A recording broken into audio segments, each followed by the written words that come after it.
Hello நண்பா, welcome back to channel. இன்றைக்கி நம்ம ஒரு பயங்கரமான இன்சிடென்ட் தான் கொண்டு வந்திருக்கோம். இந்த இன்சிடென்ட் உங்களுக்கு ஒரு ஹாரர் வைப் கொடுத்துருக்கும் நான் நம்புகிறேன். ஓகே, இந்த இன்சிடென்ட் உங்களுக்கு பிடிச்சிருந்துச்சுன்னா இந்த வீடியோக்கு ஒரு லைக் கொடுத்துக்கோங்க, நம்ம சேனலில் சப்ஸ்கிரைப் பண்ணிக்கோங்க. அதே டைமிங்கில் இதே மாதிரி உங்கள் லைஃப்பில் ஒரு ஏதாவது ஒரு இன்சிடென்ட் நடந்திருக்கா, அதை இப்போ நான் ஸ்க்ரீனில் போகிற இந்த ஒரு வாட்ஸ்அப் நம்பருக்கு ஷேர் பண்ணுறேங்க. ஓகே, வாங்க நம்ம வளவலம் பேசாமல் இன்சிடென்ட்குள்ளே போயிடலாம். இந்த இன்சிடெண்ட்டை நம்மளுக்கு ஷேர் பண்ணோட ஒரு நேம் அதை சொல்ல வேணாம் அப்படின்னு சொல்லியிருக்கிறதால நம்ம அருண் அப்படின்ற ஒரு நேமாக வச்சுக்கலாம். அருண் இவர் எந்த நாட்டை சேர்ந்தவரும் பார்த்தீங்கன்னா ஸ்ரீலங்காவை சேர்ந்தவர். இவரும் நம்மள மாதிரி நார்மலாக வாழ்ந்தவர் தான் 2020 வரைக்கும். 2020 வருது, இவங்க ஃபேமிலியில் நிறைய விதமான அசம்பாவிதங்கள், நிறைய விதமான பிரச்சனைலாம் நடக்குது. இதை பார்த்துருந்தவங்க தாத்தா என்ன சொல்லியிருக்காரு அப்படின்னா, நம்ம ஏன் நம்ம குலதெய்வ கோயிலுக்கு போகக்கூடாது, இப்போ ஆல்ரெடி நம்மளுக்கு நிறைய ஸ்ட்ரெஸ்ஸாக இருக்குது, நிறைய விதமான பிரச்சனை போயிட்டுருக்கு, அந்த கொஞ்சமாச்சும் மறக்கணும், நம்ம ஏன் ஒரு டூர் மாதிரி நம்ம குலதெய்வ கோயிலுக்கு போகக்கூடாது அப்படின்னு சொல்லுவோம். சரி, இதுவும் நல்ல ஐடியா தானே அப்படின்ட்டு எல்லாரும் குலதெய்வ கோயிலுக்கு போகலாம் அப்படின்ட்டு முடிவெடுக்கிறாங்க. அவங்க குலதெய்வம் யாருன்னு பார்த்தீங்கன்னா சுடலை மாடன். எல்லாரும் முடிவெடுத்து ஒரு நாள் காரில் கிளம்பி குலதெய்வ கோயிலுக்கும் போகிறாங்க.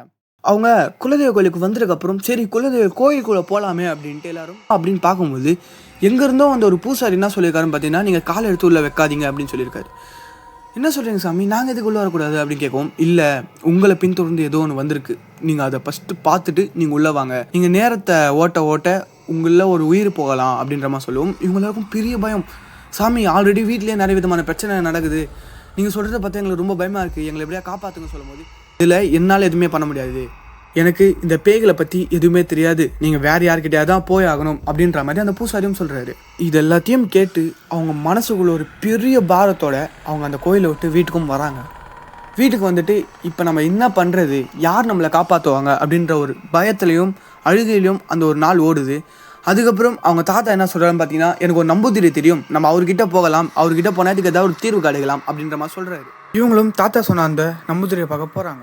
அவர்கிட்ட போனதுக்கப்புறம், சாமி எங்கள் வீட்டில் இந்த மாதிரி நிறைய விதமான பிரச்சனைகள் நடக்குது, அதே டைமில் கோயிலுக்கு போனால் அங்கே இருக்க ஒரு பூசாரி சொல்கிறாரு, எங்களை பின்தொடர்ந்து எதுவும் ஒன்று வந்திருக்கான், நீங்கள் தான் எங்களை காப்பாற்றணும், எப்படியாவது எங்களை காப்பாற்றுங்க அப்படின்ற மாதிரி சொல்லவும், அவர் சொல்லியிருக்காரு, என்னால் இங்கேருந்து உனக்கு எந்த ஒரு உத்தரவாதமும் கொடுக்க முடியாது, நான் முதல்ல உங்கள் வீட்டுக்கு வந்து நான் என்ன நடக்குது அப்படின்றத கணிக்கிறேன், நீ ஃபஸ்ட்டு உங்கள் வீட்டை சரி பண்ணு அப்படின்ற மாதிரி சொல்லவும், சரி அப்படின்ற மாதிரி சொல்லிட்டு அவங்க வீட்டுக்கு வராங்க. அந்த சாமியும் சரி அப்படின்ட்டு அவங்க வீட்டுக்கும் வராரு. வீட்டுக்கு வந்துட்டு முதல்ல அவர் சொல்கிற வார்த்தை என்னன்னு பார்த்தீங்கன்னா, இங்கே இருக்க பெண்கள் எல்லாரும் வெளியே இருங்க அப்படின்னு சொல்லவும், எதுக்கு சாமி நாங்கள் வெளியே போனோம் அப்படின்னு சொல்லவும், இப்போ நான் ஒரு பூஜை பண்ண போகிறேன், அந்த ஒரு பூஜைக்கு பெண்கள் யாரும் இருக்கக்கூடாதுப்பா, நீங்கள் எல்லாரும் வெளியே போயிருங்க அப்படின்னு சொல்லிட்டு பெண்களும் வெளியே போயிருக்காங்க. பூஜையை ஆரம்பிக்கிறாரு. அவர் என்ன பண்ணுறான்னு பார்த்தீங்கன்னா, வீட்டில் இருக்க ஆண்களை மட்டும் கூப்பிட்டு, ஆண்கள்னா யார் யார் இருக்காங்கன்னு பார்த்தீங்கன்னா, நம்ம அருண், அவங்க சித்தப்பா, அவங்க தாத்தா, இவங்க 3 பேர் மட்டும்தான் இருக்கிறதுன்றதால அவங்க 3 பேர் கையிலையும் ஒரு முட்டை, ஒரு கருப்பு நூல் அதை கட்டி வச்சிடறாரு. கட்டி வச்சுட்டு சரி அப்படி கொஞ்ச நேரத்துக்கு அமைதியாக இருங்கன்ற மாதிரி சொல்லிட்டு அவர் ஏதோ மந்திரத்தெல்லாம் ஓதி பக்கத்தில் அவர் பேக்லேருந்து ஏதோ ஒரு தேங்காய் எடுக்கிறாரு. என்னடா தேங்காயா அப்படின்னு கேட்டிங்கன்னா,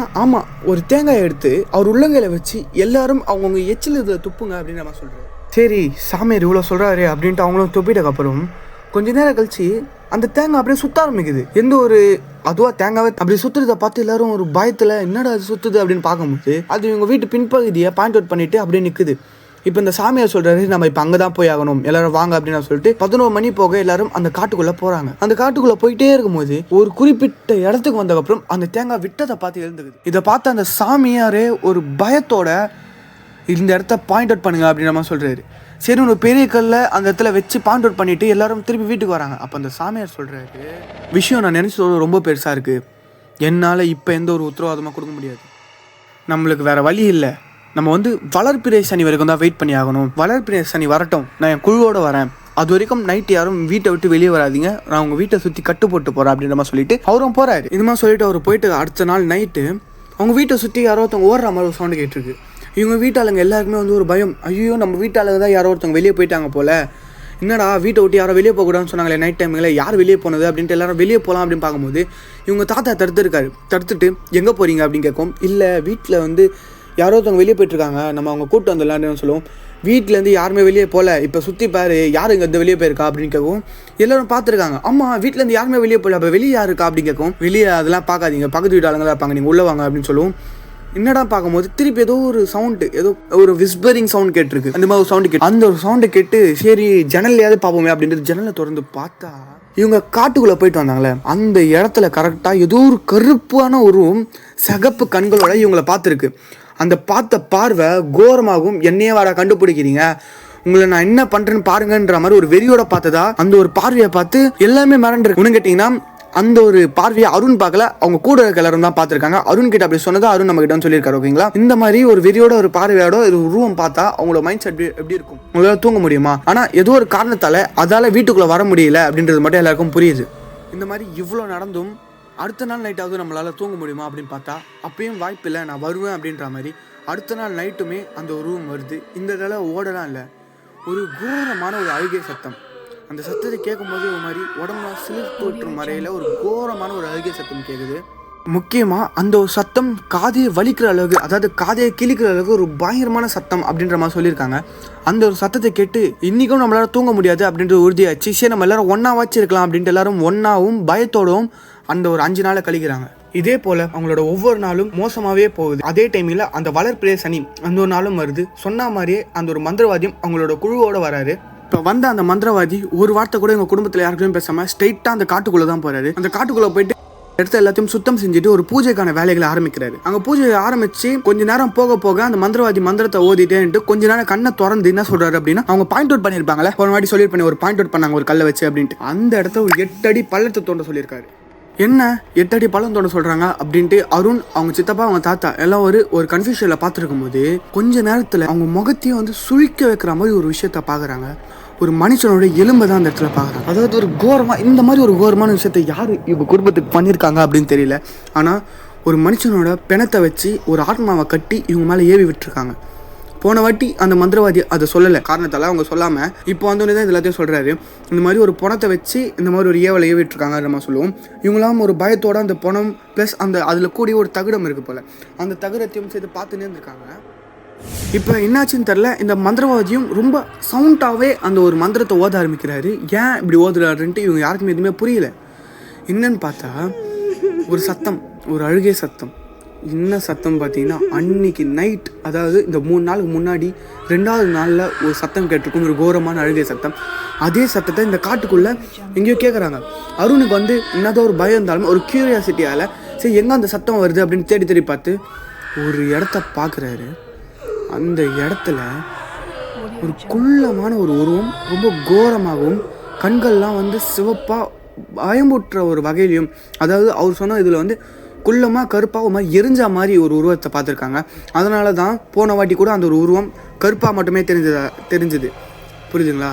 இந்தளவு எரிஞ்ச மாதிரி ஒரு உருவத்தை, குள்ளமான ஒரு உருவத்தை பார்த்து எல்லோரும் பயத்தில், அருண் பயத்தில் ரொம்ப கத்திருக்காரு. கத்தணும் எல்லாருமே அந்த உருவத்தை பாயிண்ட் அவுட் பண்ணி பார்க்கும்போது இந்த மந்திரவாதி என்ன சொல்லியிருக்காரு அப்படின்னா, யாரும் பயப்படாதீங்க, என் கூடியே ஏறிங்க அப்படின்ற மாதிரி சொல்லுவோம். சரி அப்படின்ட்டு அருணும் பயத்தை கண்ட்ரோல் பண்ணிவிட்டு அந்த உருவத்தை பார்த்துனே இருக்கும்போது அருணுக்கு பின்னாடி இப்படி ஒரு சத்தம், இந்த மாதிரி ஏதோ ஒரு கத்துற சவுண்டு கேட்டு அருணும் என்னடா அப்படின்னு சொல்லி பின்னாடி திரும்பி பார்த்தா அருணை மட்டும் விட்டுட்டு மிச்சம் எல்லாரும் ஓடிட்டாங்க. ஆமாம், அவங்க சித்தப்பா தாத்தாவோட சேர்த்து அருணை விட்டுட்டு ஓடிட்டாங்க பயத்தில். இதை பார்த்து அருணுக்கு ரொம்ப பயத்தில் சரி நம்மளும் ஓடிடலாமே அப்படின்ட்டு அந்த இடத்துல தப்பிக்க பார்த்துருக்காரு. தப்பிச்சு ஓடி இருக்காரு.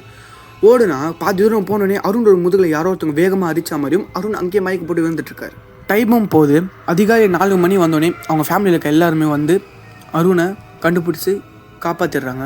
அருண் கிட்ட என்ன ஆச்சு அப்படின்னு கேட்கும்போது அருண் சொல்லியிருக்காரு, நீங்கள் எதுக்கு ஃபஸ்ட்டு என்னை விட்டு ஓடினீங்க, உங்கள் கூட நானும் ஓடி வந்துடலான்னு பார்த்தேன், ஆனால் பாதி தூரம் ஓடி வந்தோடனே என்னை யாரும் முதுகில் அடிச்சு நான் அந்த மரத்துக்கிட்டே மயக்கம் போட்டு விழுந்துட்டேன் அப்படின்னு சொல்லும். என்னது மரத்துக்கிட்டே மயக்கம் போட்டு விழுந்தியா? இல்லை, நாங்கள் உன்னை கண்டுபிடிக்கும் போது நீ அந்த குழிக்குள்ளே விழுந்திருந்தேன் அப்படின்ற மாதிரி சொல்லும். அருணுக்கும் எதுவுமே புரியல. என்னது நான் குழிக்குள்ளே விழுந்திருந்தேனா? இல்லை, எனக்கு நல்லா ஞாபகம் இருக்குது, நான் அந்த மரம் வரைக்கும் ஓடி வந்து அந்த மரத்தில் தான் யாரோ ஒருத்தங்க நடிச்சாங்க, மரத்து பக்கத்தில், அந்த இடத்துல நான் மயக்கம் போட்டு விழுந்தேன் அப்படின்ற மாதிரி சொல்லவும் இவங்களும் சரி போனது போச்சு, நீ வந்ததே போதும் அப்படின்ற மாதிரி சொல்லிட்டு அவங்களும் ஒரு சந்தோஷத்தில் சரி இதுக்கடுத்து நம்ம எந்த ஒரு பிரச்சனையும் இருக்காது அப்படின்ற மாதிரி நினைக்கவும் பிரச்சனையே இப்போ தான் ஸ்டார்ட்ன்ற மாதிரி அருணுக்கு நைட்டில் நிம்மதியாக தூங்க முடியாமல் நிறைய விதமான கெட்ட கனவுகள் வந்து அவங்கள மென்டலி ரொம்ப இஷ்யூ அந்த மாதிரி இஷ்யூஸ்லாம் வந்திருக்கு. அதே டைமில் அருணுக்கு சுத்தமாக சாப்பிட மாட்டாரு, நிம்மதியாக தூங்க மாட்டார், நைட் டைமில் அலறிட்டு கெட்ட கனவு வந்து எழுந்துக்கிறாரு அப்படின்ற மாதிரி அவங்க ஃபேமிலியில் இருக்க எல்லாரும் பார்த்துருக்காங்க. அதெல்லாம் பார்த்துட்டு அவங்க அம்மா ரொம்ப கவலைப்பட்டு நம்ம என்ன பண்ணுறது அப்படின்னு யோசிக்கும் போது சரி திருப்பி அந்த மந்திரவாதிக்கிட்டே போகலாமா அப்படின்ற மாதிரி வச்சுருக்காங்க. இல்லை, லாஸ்ட் டேவே அந்த மந்திரவாதி விட்டு ஓடிட்டான், நம்ம அவகிட்ட போத்தாவில்ல, நம்ம வேறு யார்கிட்ட போகலாம் அப்படின்ட்டு தர்காவை பார்த்து போகலாம் அப்படின்ற மாதிரி சொல்லிட்டு ஒரு தர்கா கிட்டேயும் போயிருக்காங்க. அந்த தர்காவில் இருக்கவங்க பார்த்தோன்னே அருணை பார்த்தோன்னே கண்டுபிடிச்சிட்டாங்க இது ஏதோ ஷேத்தான வேலை அப்படின்ட்டு. 7 நாள் ரொம்ப கஷ்டப்பட்டு அருண் அந்த ஒரு பூஜைலாம் பண்ணி அந்த ஷேத்தானை அடைச்சி அருணையும் காப்பாற்றிட்டாங்க. இப்போ அருண் ரொம்ப நல்லா இருக்காரு, எதிர்காலத்தையும் எந்த ஒரு பிரச்சனையும் மாட்ட மாட்டார் நம்ம நம்பவும். அருணோட லைஃப்பில் நடந்த இந்த ஒரு இன்சிடென்ட் உங்களுக்கு ஒரு ஆர்ஆர் ஃபீலை கொடுத்துருக்கோன்னு நான் நம்புகிறேன். இதே மாதிரி உங்களுக்கும் ஏதாவது இன்சிடென்ட் நடந்துச்சுன்னா ஃபஸ்ட்டில் காமிச்ச அந்த வாட்ஸ்அப் நம்பருக்காக வாய்ஸ் நோட்டை அமுச்சு விட்ருங்க. இந்த வீடியோ உங்களுக்கு பிடிச்சிருந்துச்சுன்னா இந்த வீடியோக்கு ஒரு லைக் கொடுத்துக்கோங்க, நம்ம சேனலை சப்ஸ்கிரைப் பண்ணிக்கோங்க. ஓகே, பாய் காய்ஸ், அடுத்த வீடியோவில் மீட் பண்ணலாம்.